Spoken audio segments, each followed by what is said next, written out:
Okay, this needs to go over here, and this should... Oh!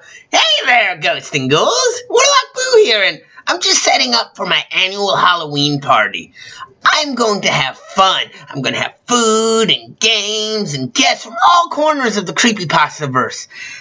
And and horror stories. Lots and lots of horror stories on this one. And of course you're invited. Of course, you helped make this possible. So why don't you sit there and I'll give you some of the quick horror stories as the guests arrive. But word of warning, if you have kids, don't tell Slender Man about them. Also, if you're holding any type of silver jewelry, stay away from Wolfie. He has an allergy.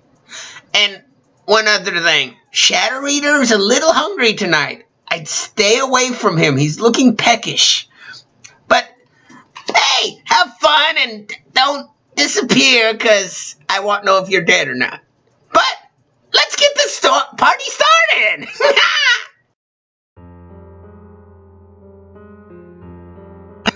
I don't live in the best neighborhood. Reports of break-ins have been getting more and more frequent, which is freaky, I'll admit, but it's not one of those things you think will happen to you. As it turns out, a break-in happens once every 13 seconds, and that's in the United States alone. I don't think too much on it until my next-door neighbor's house was broken into. He'd been home too, and managed to chase the guy off with a gun. When I saw him the next day, his face was a wreck. I guess he'd gotten into it with the intruder.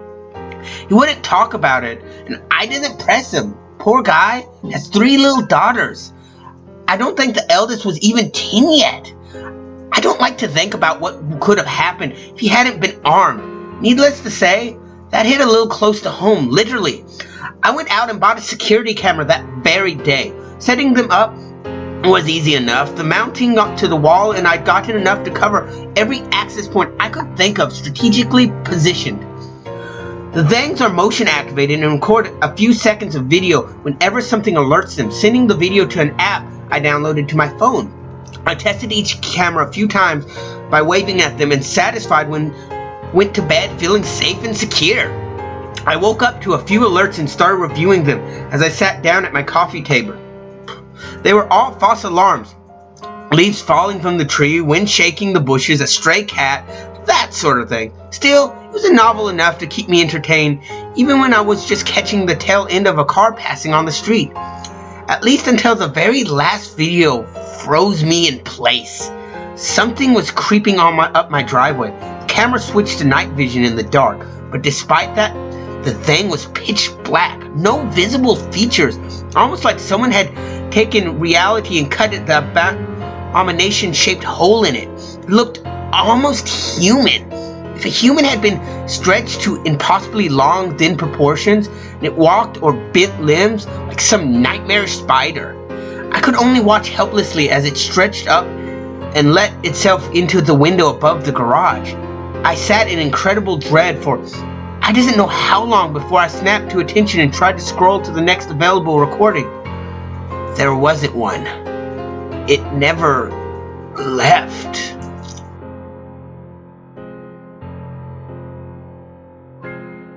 Near-death experience, escaping fate, close call. Most of us has experienced one of these at some point. Almost got in an accident on the road, you OD'd on medication but woke up anyway. Or maybe you had a life-threatening illness that you just vanished. We look at these miracles, second chances, or just coincidences. But what if I told you those chances are finite? What if I told you that every close call you have brings you closer to your own end? Science has told us that depression is a mental illness caused by a chemical imbalance in your brain, and that's not wrong. However, the reason for this imbalance is because our brains are capable of comprehending and keeping track of our alternate selves. It knows how many times that close call actually resulted in our deaths along an alternate reality. The more deaths you experience in your alternate timeline, the less happy chemicals your brain produces. See, a few close calls throughout a lifetime of relative normality, the universe is able to move things around in order to balance out our natural order. The doors that should have been closed on your life are kept open, and elsewhere, other doors close. You've given another chance at life. But the more chances you get, the less opportunity the universe has to offer you when you're still here past your expiration date. People who suffer from suicidal depression have long since passed their expiration date. The universe, in all its infinity ability, has been backed into a corner and can't rearrange things to make them work for you anymore. As far as your brain concerned, you're dead. And dead brains matter. Doesn't produce chemicals for happiness. Oh, hey, Slender! How have you been? You enjoying the party? Yes, I made those just for you. Oh, yes, my kids are doing great and... What do you want to know where their room is? No, you're not allowed to know. No, Slender. No, I will kick you out of this party. Fine, you go enjoy those snacks. I'll keep an eye on you.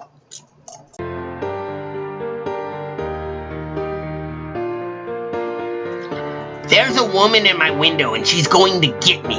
My parents says she's not real, but I know she is. I can see her shadow lingering menacingly behind the frosted glass across from my bedroom door. Impossible, they say. The window is on the second floor, but that doesn't stop her.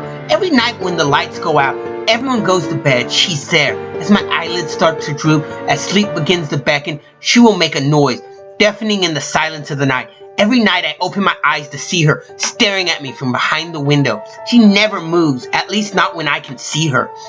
The most she'll do is sway slightly, as if fighting against the nightly breeze. I know she's waiting for me to let my guard down, waiting for the right opportunity to strike. Well, I won't let her. My guard will never be down. I'll never sleep again, if that's what it takes. My parents said it's my imagination, but that can't be true. My mind can't create anything that horrible. The way she peers at me through the glass, like she's starving, ravenous, and I'm not her next meal. I can't see her eyes, and yet somehow I know that they're like two dark holes, pits into the abyss that she wants to drag me into. But I don't let her. If I try to sleep, that's when she comes. The crack of a floorboard, the shuffle of her footsteps across the carpet. I close my eyes for too long, she'll get too close. And that will be the end of me. I keep my eyes open as long as I can, fixated on the open spot behind the frosted glass. The thing that can keep her at bay is my gaze. And so I make sure that I never fail to watch her. Once the sun comes up, she disappears, defeated by the morning light. But the day offers only a brief respite. The fatigue from our nightly battles gets to me. I can feel myself exhausting rapidly. Every night sleep calls to me, and I'm afraid that one day I'll answer, and then that will be the end. There's a woman in my window, and she's going to get me.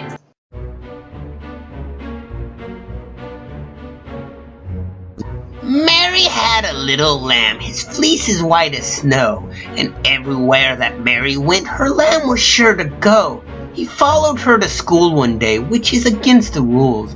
Mary's friends make fun of her, she hates this ridicule. Mary leaves her lamb at home, the laughter doesn't stop, and so she consults the tomb she found at the bookshop. Mary loves her lamb, and yet she needs a sacrifice. Her little lamb, the only one allowed to pay the price. Mary had a little lamb, his fleece is now stained red. But no one laughs at Mary now, 'cause Mary's friends are all dead. Hey, Creepo, get back here! Give me back my good silverware! Hey, Frederator, put your pants back on! No one wants to see that! Go put your clothes on! I don't care how much you had to drink! Come on, guys! Come on! Put that back on! Really?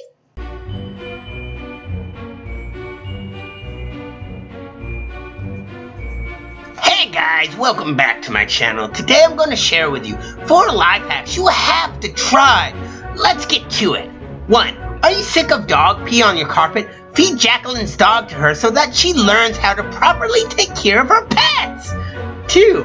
Are you tired of snoring? Break Jacqueline's nose so that she can't snore any longer. She needs to learn respect. 3.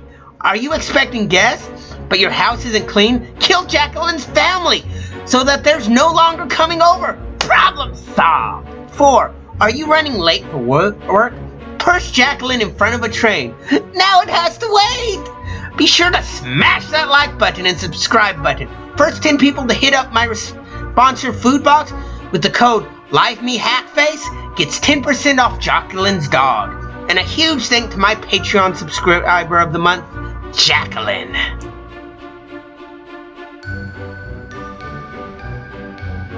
I hear only ringing. 6 ahead. I smell iron. I can make out screams. I must move forward. 5 ahead. I feel scared.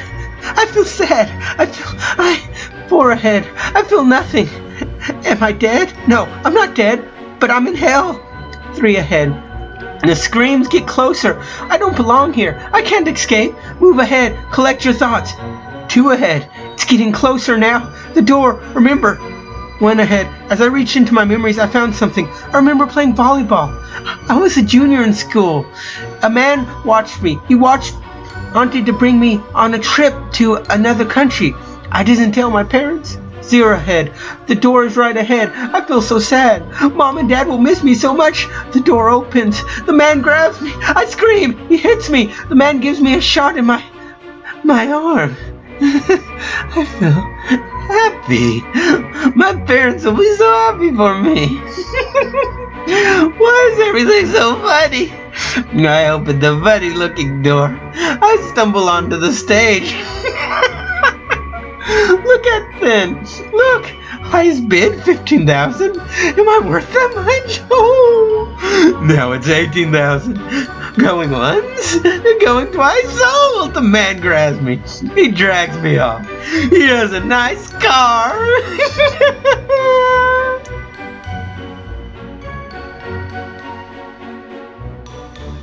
Be perfect, make it otherwise. Yesterday is torn to shreds. Lightning, thunder, sulfur eyes rip apart the breathing bed. Her bones crack and pulverize. Doom creeps in on rubbing treads. Countless overwrought housewives, mind unnerving like threads. Try lipstick shades to tantalize. Fear of age and general dread. Sit tight, be perfect, swat the spies. Don't take faucets from fountain heads. Drink tasty antidotes, otherwise you and the werewolf's newlywed. Alright, who put garlic in the punch? You just killed Dracula over here. I need a necromancer here quick. You, over here. Come on. Yes, I want him resurrected. Not as your undead minion. Just resurrect the damn old bat. I'll get in trouble if he doesn't come home tonight. His wife will get pissed.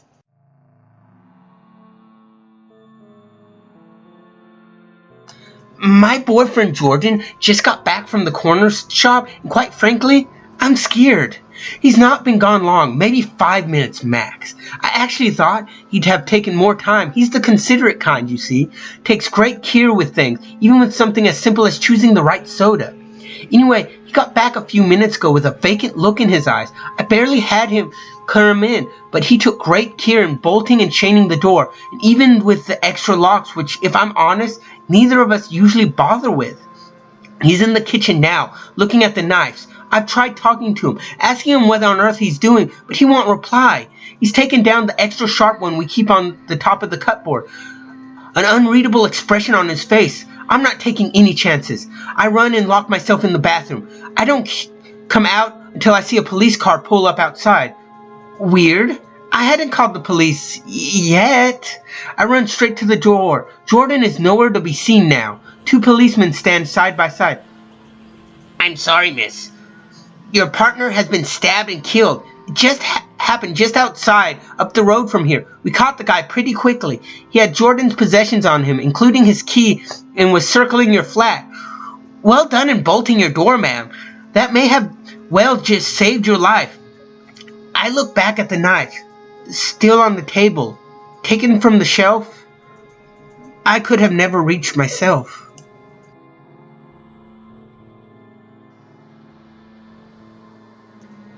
Double, boil in trouble, fire burn and cauldron bubble, fillet of finny skin and cauldron boil and bake, eye of newt and toe of frog, wool of bat and tongue of dog, adder's fork and blinding worm sting, lizard's leg and howlet wing, for a charm as powerful as trouble, like a hell broth boil and bubble, double, toil and trouble, fire burn and cauldron bubble, cool it in baboon's blood, then the charm is firm and good.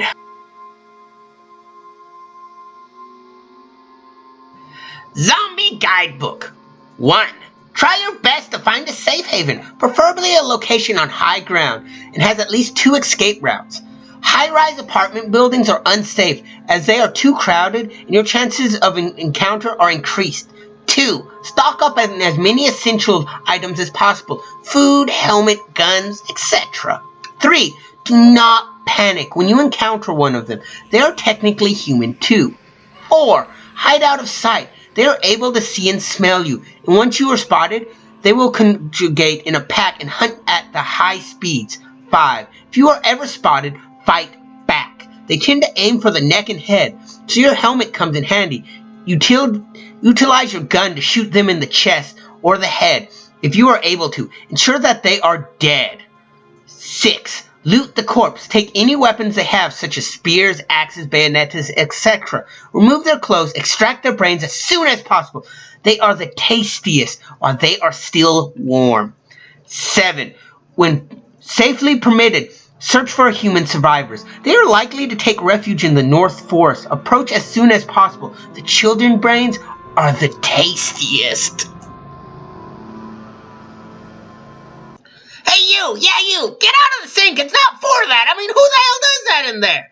Oh, now I gotta go find more food for the damn blob. He's eating everything. I mean, he's gotta know that's not being a good guest. Come on!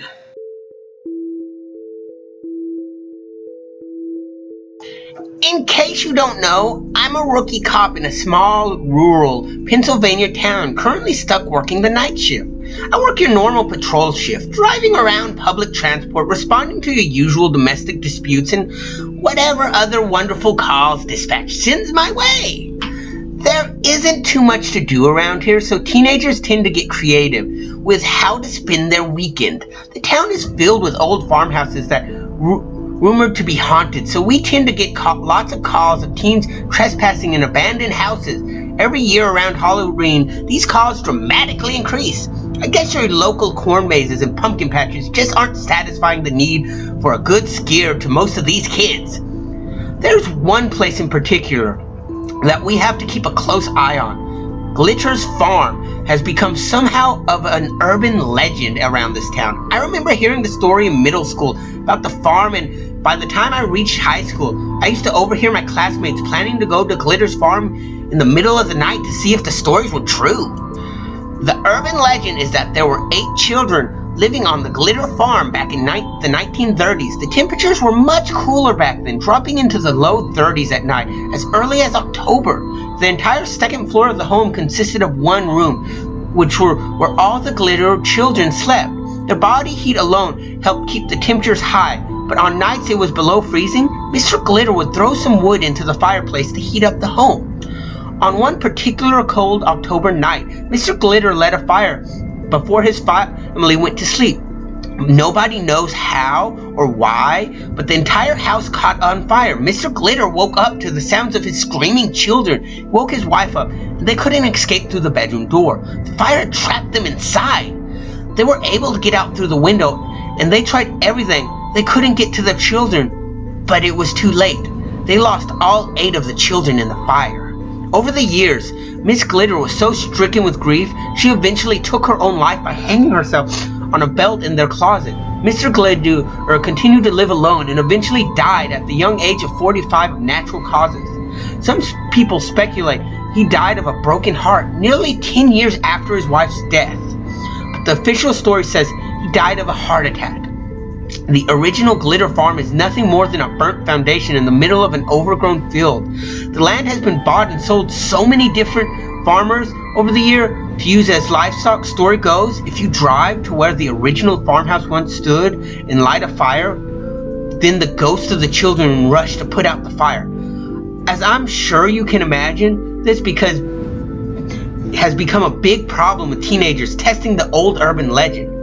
The other night, I was working and got the first call of the season. Dispatch to 1034. 1034, go ahead. Can you respond to the old Glitter Farm for some of the teenagers trespassing? A neighbor just called and said she saw a car driving down the lane onto the farm.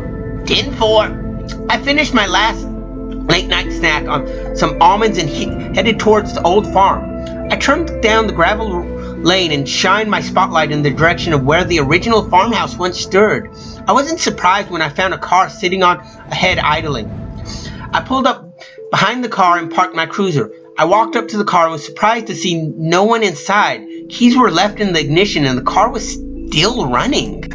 I could smell smoke filling my nostrils as if there was a fire directly behind me. I turned around and shined my flashlight in every direction. I couldn't see any fire, but the smell was nauseating. I covered my mouth and nose as I continued to search for the pesky teenagers. I made my way towards the woods, and the smell of the smoke slowly disappeared the closer I got to the woods. I still couldn't see anyone as I stood still and shined my light in every direction. I yelled, "Police! Is anyone here? You aren't in any trouble. I just need to ask you to leave." No response. I was thankful for the moonlight to help guide my search. I could hear the owls and crickets sound. The deeper I wandered into the woods, I still couldn't find anyone in sight, so I decided to turn around and head back to my cruiser. As I started my way back to the cruiser, that's when I heard it. I heard a shrill scream that made every hair on the back of my neck stand up and immediately started my adrenaline rush. I ran towards the sounds of the scream. It sounded like it came from the direction of my cruiser. My gear on my deputy belt jumped up and down as I ran. I finally made it back and I looked into the parked car in front of my cruiser. I bent over and shined my flashlight inside. No one was in the car. I was still looking inside when I heard another shrill scream. This time it sounded like it was directly behind me and I was overwhelmed with the smell of smoke again. I turned around and found two girls laying on the ground about 50 yards away. They were in the far left corner of the burnt foundation from the original Glitter farmhouse. I sprinted towards them and found one of the girls unconscious while the other laid on the ground with her eyes wide, staring straight into the sky. I got down on my knees and checked the vitals of the unconscious female. I felt no pulse. I checked on the other female and was staring at the sky, and I assured her help was on the way.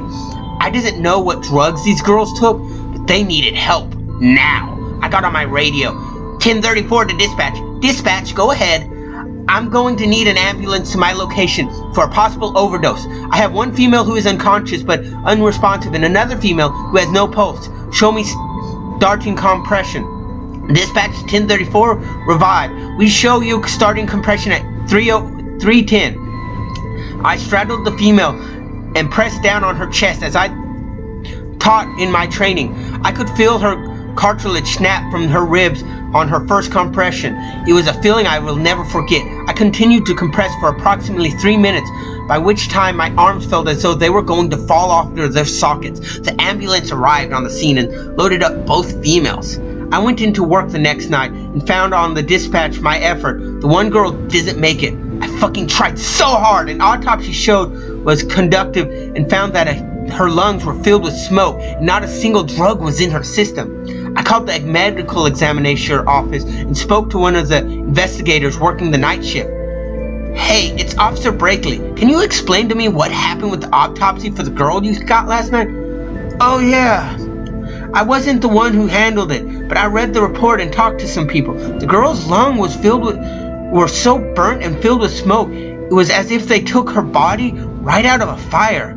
It doesn't make any sense. There was no fire when I first arrived on the scene. Those two girls were nowhere in sight. Where were they? Where the hell happened last night?"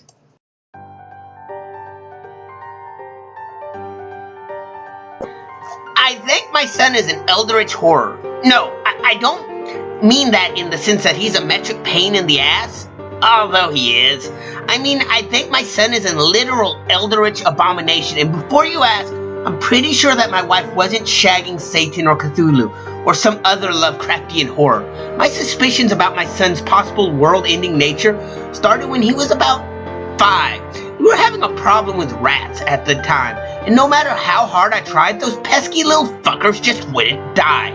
I've voiced my concerns so many times that I guess my son decided to take things into his own hands. I found him hunched over in the crawl space, loudly slurping on something. I can never properly enjoy spaghetti again after what I saw. When I called his name, he snapped his head towards me, and for a split second, I swear that his face was torn completely open, exposing bare sinews and muscles like something out of The Thing.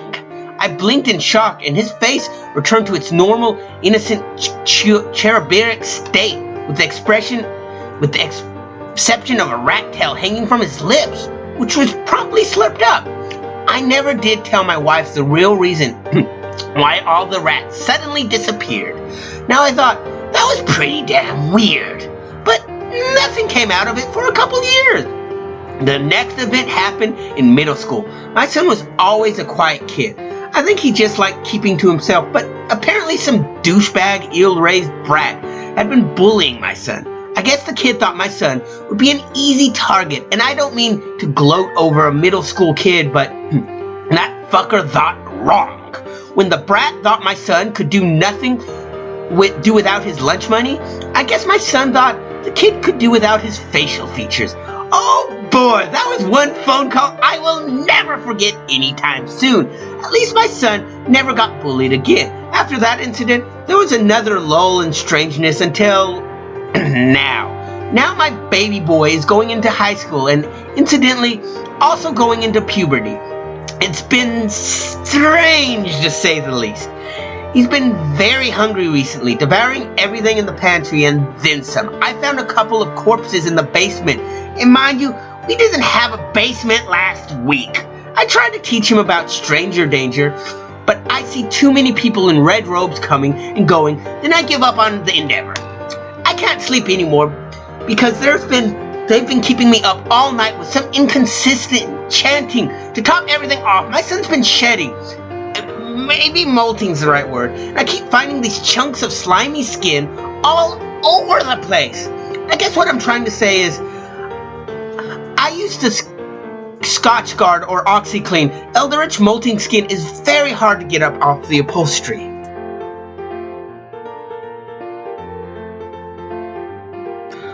All I recall of the accident was the high-pitched squeal of tires on the tarmac and the sickening sideways slide into the lamppost. The rain-slicked street ensured that no matter how I spun the wheel, no matter how many times I pumped the brakes, physics obliged me to make the long slide into the cold aluminum. After that, everything goes black.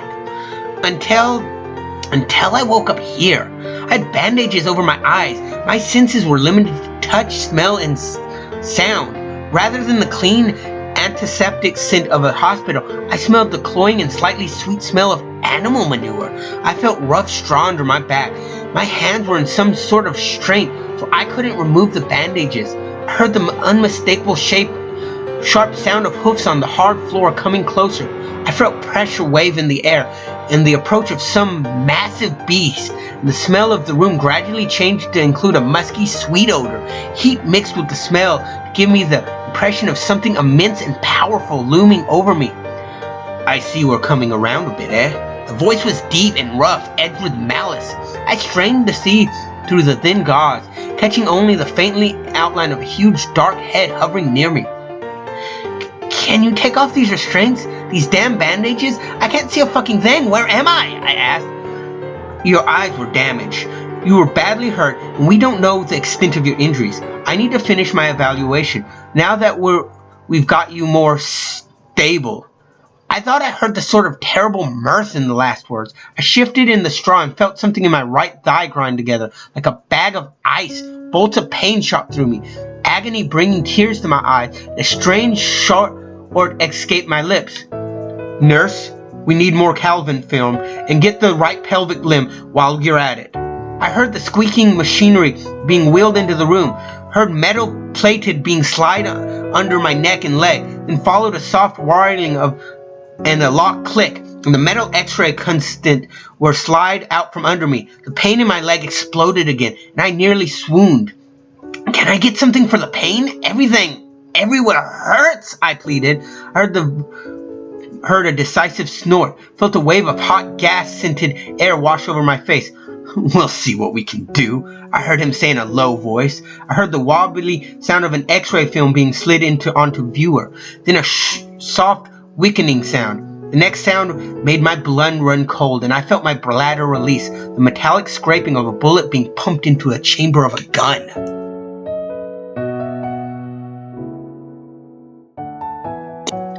There's a reason I won't go to Mockingbird Park.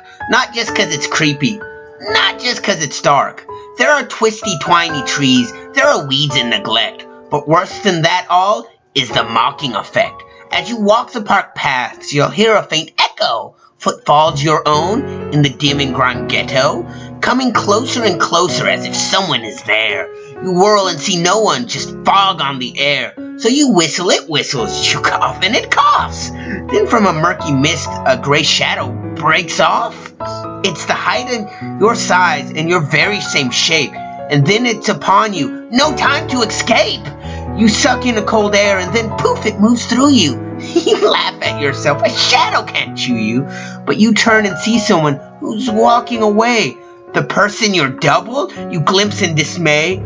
They continue their stroll on down the park trail, while you melt into the mist, a fog of gray veil. And that's why I won't go back to Mockingbird Park. I like being you. I hope you like the dark.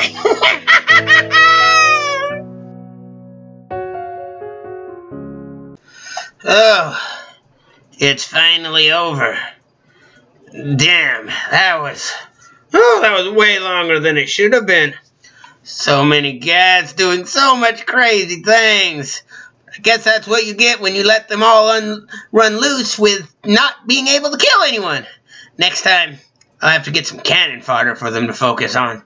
But I gotta thank you. You guys were at least good guests. Except with that incident with Shadow Reader. And Paul the Flyman. Sorry about that. But you at least didn't try to steal everything or eat everything or murder my children. So, thank you guys. But hey, if you want more of these, you should hit that subscribe button and I'll invite you to more parties like this. If you survive the next one. But that's for next time. But until then, this has been Warlock Boo. I'm going to be spooking y'all later. Now I'm going to go pass out in my bed so you guys can leave. Bye. Oh, I'm so tired.